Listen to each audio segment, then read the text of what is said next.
He knew Doug you is would our love guy. these. Doug is Yes. the best. So these are our leaf and petal rainbow surprise. Now I own 2 versions of these. Okay. I've had them for 5 or 6 years.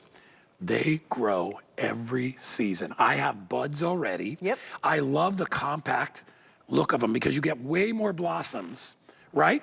And they are beautiful. You can do cuttings with these. They're gorgeous. So these are called Rainbow Surprise.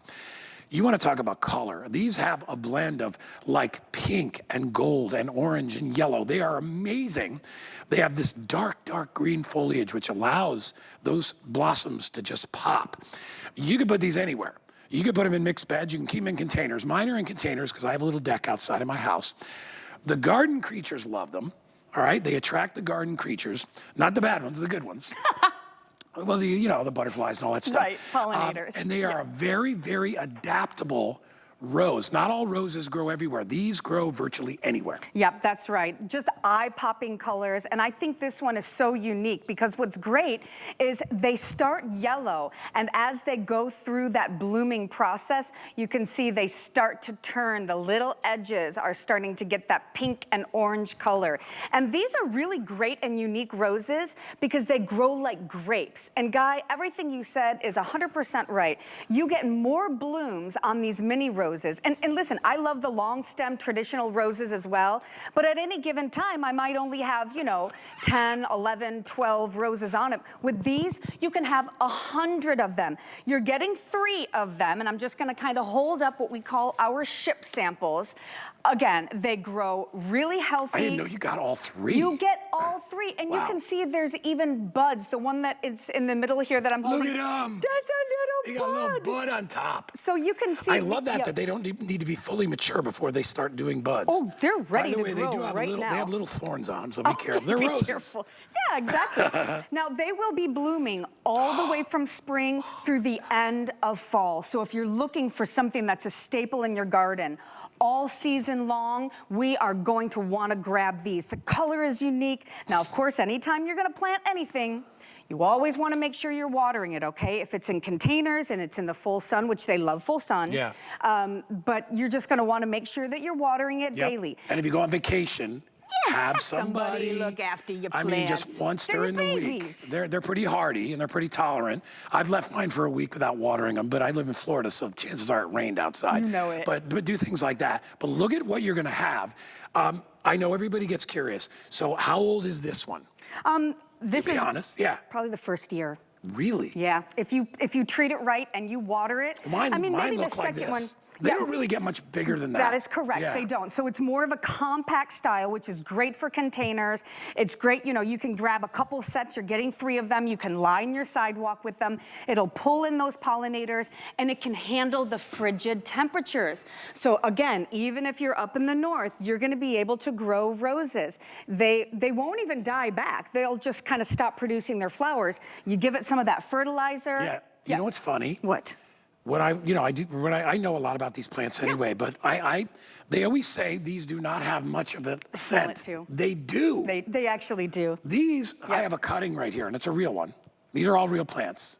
You can come in close, Mikey, if you can get in there. This is a real plant. We just trimmed it. All right, I'll wait till you guys get this shot. I know it's hard. And you can see on the bottom, it's a cutting, all right? These smell amazing. They're kind of It's yummy. very light. It is, right, But exactly. it's almost like with me, if I'm with a woman or whatever it is, I don't want overwhelming. Right. This is a very light, kind of draws you in. Yeah, well, You and I know? think, a plant has to choose what its beautiful. glory is going to be. For some of them, it's gonna be all about the fragrance. Right. For this, they wanna push out as many flowers as they can. They're really, really easy to grow. They adapt to most environments really well. Again, they can take that cold weather. And listen, you give it some water and some of our leaf and petal fertilizer, I tell you what, you are going to have blooms from spring all the way through fall. They do make great cuttings. And yes, there is a fragrance, but to me, it's very mild. It's a very delicate fragrance. But the color and the amount of blooms is exactly what makes these pop. Now, with all of our leaf and petal plants, you are going to be getting our planting guide, so you don't have to remember, you know, where to water it, how to water it, how deep to plant it, things like that. We want you to succeed, so we include this planting guide. And it is very, very pertinent that it's going to be specifically for this plant. So when you get them home, they're gonna be well wrapped, they're gonna be really healthy plants. Open them up, give them some water, figure out where you're gonna plant them. If you're gonna put them in a container, get yourself some good like gardening soil, put them in there, and then just watch them start to go crazy. Same thing with all of the other plants that we've been selling today that are both now already sold out. Yeah, I know. This one will be shipped to you when it's your turn to plant them. And again, look at the variety that we've presented to you today. We gave you the little mini red yummy bananas.